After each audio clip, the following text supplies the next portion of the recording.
Hello, everybody. I'd like to introduce you to Ryan Bernard from White's Recycling, and our conversation today is about the recycling sector. Thank you for joining us today, Ryan. Thank you for having me, David. Pleasure, absolute pleasure. Can you give us an overview of your business, what you do, and where it fits in the supply chain cycle, please? Yeah, so White's Recycling really is a recycling, energy and sustainability business that works on really a logistics and supply chain framework. It's sort of offshoots of the main supply chain for a lot of our customers in that space. And we basically take the best outcomes of their byproducts of that manufacturing process. So whether that be washings, sludges and liquids, or remnants of food, something that may have fallen on the floor or isn't safe for human consumption, and find best fit homes for it. Okay, thank you. And how long has your business been going? And just I imagine what you do must change quite radically as well over time. Yeah, so White's Recycling is well over 20 years old. It was originally a family-owned business and went back and forth between the family ownership and third parties on a regular basis. Then in 1998, it became private equity backed with the current management team in place. And we've taken it through a process of instilling new corporate measures in it, making it professionalized for the industry. And then very, very recently, within the last couple of months, it's been acquired by a company called Nico Group of Companies. So we have new ownership recently in that space. Sorry, what was the other question, David? No, you just tell us about how long it's been in business and what are its specialisms.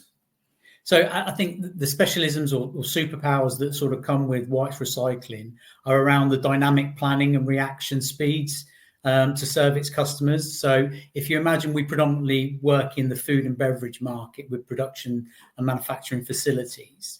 They have a regulatory requirement to remove surplus products from their sites on a regular basis for things like pest control or odor abatement, that type of thing.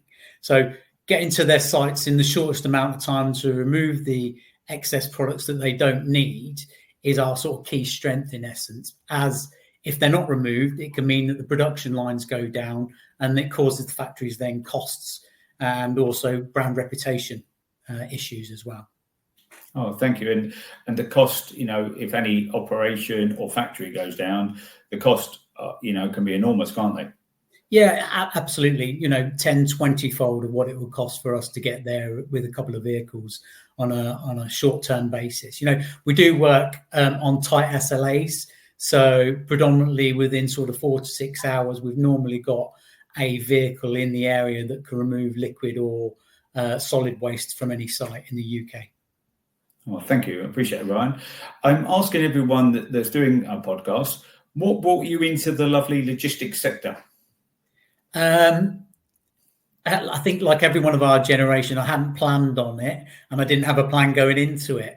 I started as a support role really to my studies while I was doing A-levels and going through university. I worked on a parcels courier back shift doing a manual sortation program, and then sort of progressed into administrative functions, handling international road and express items, and the like that. Oh, good. So like most of us, you sort of fell into it rather than a cunning plan. Yeah, definitely. Yeah, absolutely. And I think that sort of took me to move into the golden triangle as we know it, where predominantly the logistics sort of operations with the parcels industry came from. And then just stayed with it really. It sort of grew a love for it and continued on that fashion. So, oh, great. I appreciate that. And,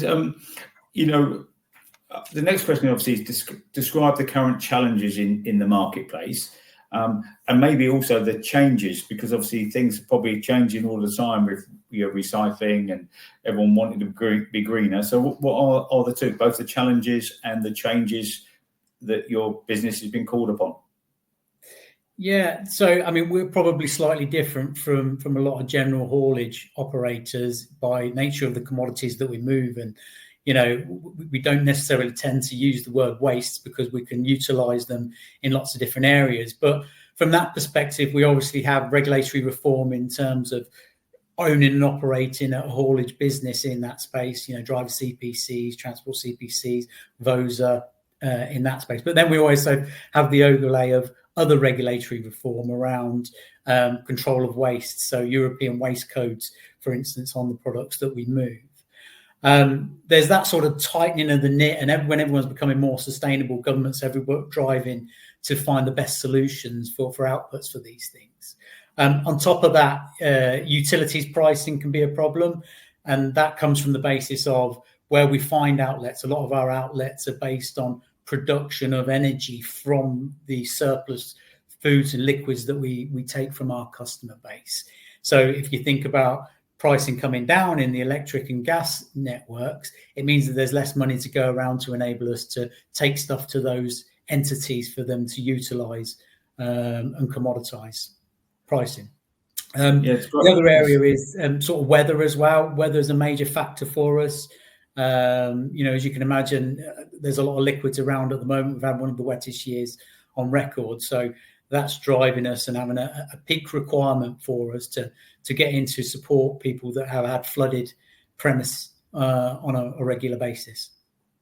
Gosh, yeah. So, yeah, it's ever changing, isn't it? So, and are the challenges in the marketplace? Obviously, you've got business capabilities and the weather, but are you having the same challenges where other logistics companies are, where the sort of cost to serve is going north, but maybe the rate for the job is pretty static? Yes.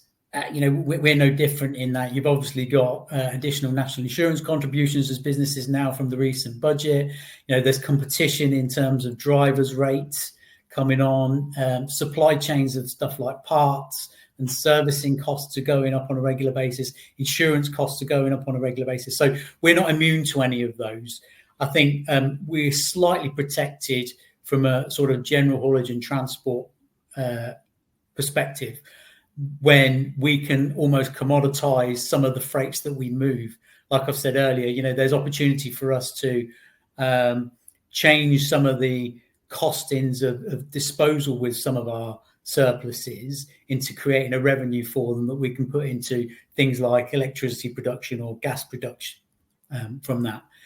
One of the nice things that we have as part of our new group and in the new ownership is that we can change food waste into LNG, and that LNG can therefore drive some of our vehicles, reducing our overhead costs, and we can also therefore retail some of that LNG out into the marketplace as well. So there's a byproduct and a product that we can sell on from that as well. Oh, that's excellent. And in some ways, you've almost gone on to the next question. I'd see that the recycling sector is a relatively new and not particularly well known, and will continue to develop over the next few years. What do you see as the biggest opportunity for the recycling sector over the next 3 to 5 years? I think there's a number of things, really. I think greater education across a lot of the larger entities and businesses driving towards a greater sustainability agenda. There's a government change in that, in terms of government is bringing in legislation in 2025 that anyone producing over 5 kilos of food waste must separate it from their general wastes, which means that we can come and collect that and change it into a more improved commodity, as opposed to putting it into just a general landfill disposal outlet as we go through. So, there's lots of things, lots of innovation coming along. Fantastic. And conversely, what do you see as the biggest threats to your sector over the next 3 to 5 years? There's always threats that come along. For us, it's around, so we have a hierarchy of when we dispose of some of the liquids and foodstuffs that we collect. And it tends to go, if we can upcycle it and put it into like a new product, like I've said, an LNG or an energy, an electric or a gas, we'll do that. Where it's not sufficient to do that, we take it into treatment at water utilities. So some of the larger water utilities you'll all know, being sort of Southern Trent or Anglian Water.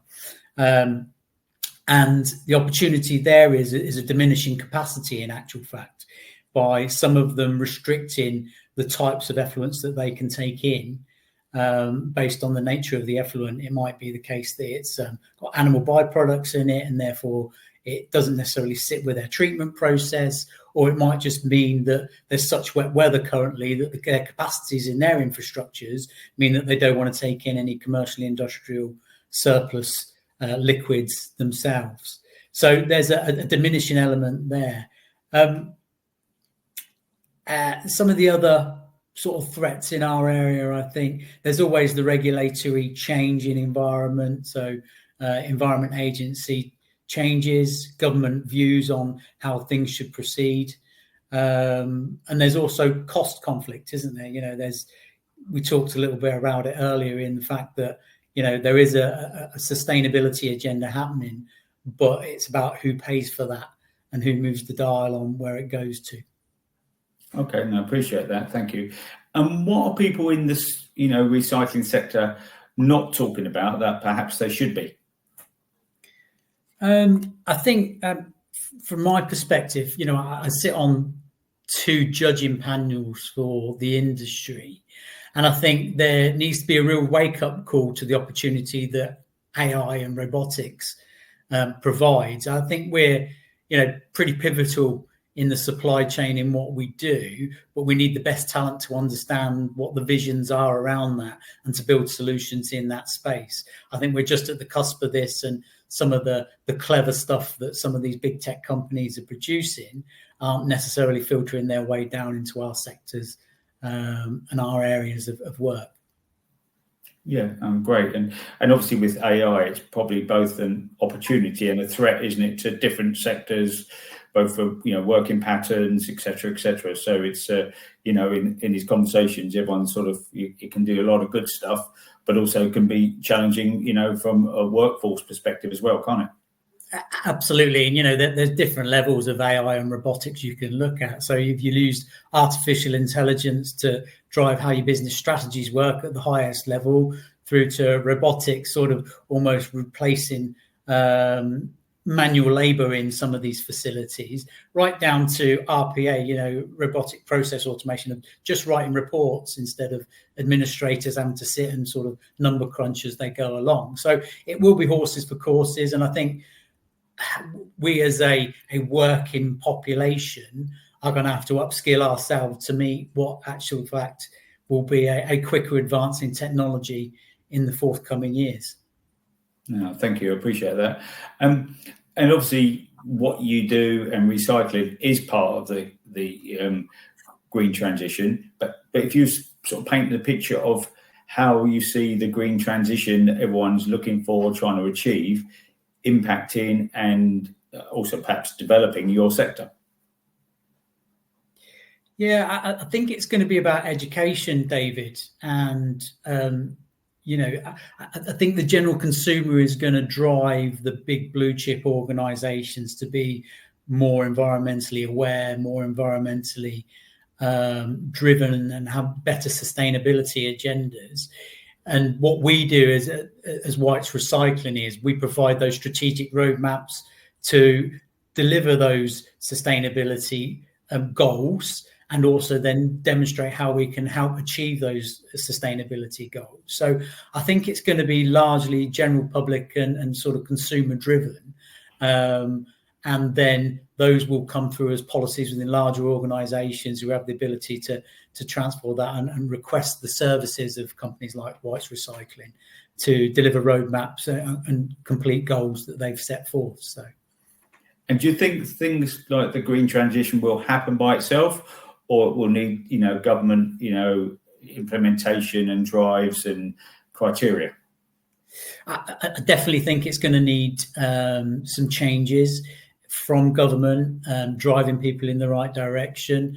We as general consumers may not necessarily understand or want to make those commercial changes. If it costs an extra 10 or 20p, we talked about it earlier, that means that, you know, you can have a more sustainable way of doing things. Sometimes the education hasn't got to the point where people can balance the cost versus the reward in that space. So it's definitely going to need a little bit of a stick and then maybe a carrot at the other end to make those changes viable. No, I think you're absolutely correct there. Absolutely correct. And what development in the sector has surprised you most during your career?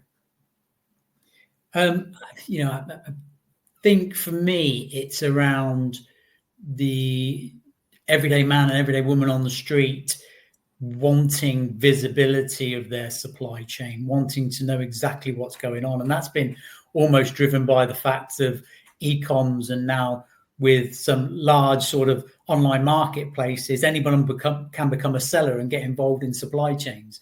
And through the great work of, parcel carriers and the likes of Uber, etc., you can see everything happening at any stage of the supply chain now. And I think that demand for that same requirement is happening in lots of different areas, especially in our area. People want to be able to self-serve. They want to be able to see where their commodities are going and their food surpluses are going, and they want to be able to see how they're being engineered into something new. So the change for me is people used to just buy the service, pay the money, and expect it gone. Nowadays, they want to see the step-by-step process of what's happening in a granular form to prove your credentials and play a part in that change. And is that easy to do, or it sounds difficult being a logistician? Is that easy to do or very difficult? It comes back to numbers. It's easy to do if someone's willing to pay for it. And, again, it comes back to education, that you might have to pay a little bit more for that level of service. Self-serve portals are brilliant, but they are hard work to get up and running in the first place. And then they've got to be maintained on a regular basis. And that comes at a cost, unfortunately. No, definitely. Okay, wonderful. I really appreciate that. And the final question I'm asking everyone, if you could speak to the Prime Minister, what would you ask them to do to help your business to grow and flourish? It's a great question. I think I'd sort of take him on the journey and ask him to segregate his own waste, maybe at number 10, and then take him on the journey of a step-by-step day in the life of what happens to that surplus food and liquid from that point. You'd then get a good understanding of where we fit with things, and maybe make some changes across government to support us in helping our customers deliver better change on a sustainability agenda. Oh, wonderful. Thank you. And I just want to say thank you, Ryan, for giving us a good overview and, an inkling of the recycling sector, what it does and how it works. And it's good to see that, products are being reused and converted to be reused in different sectors, like the fuels you mentioned. So just want to say a big thank you for your time, and I'm sure our listeners and viewers will really enjoy that. Thank you so much.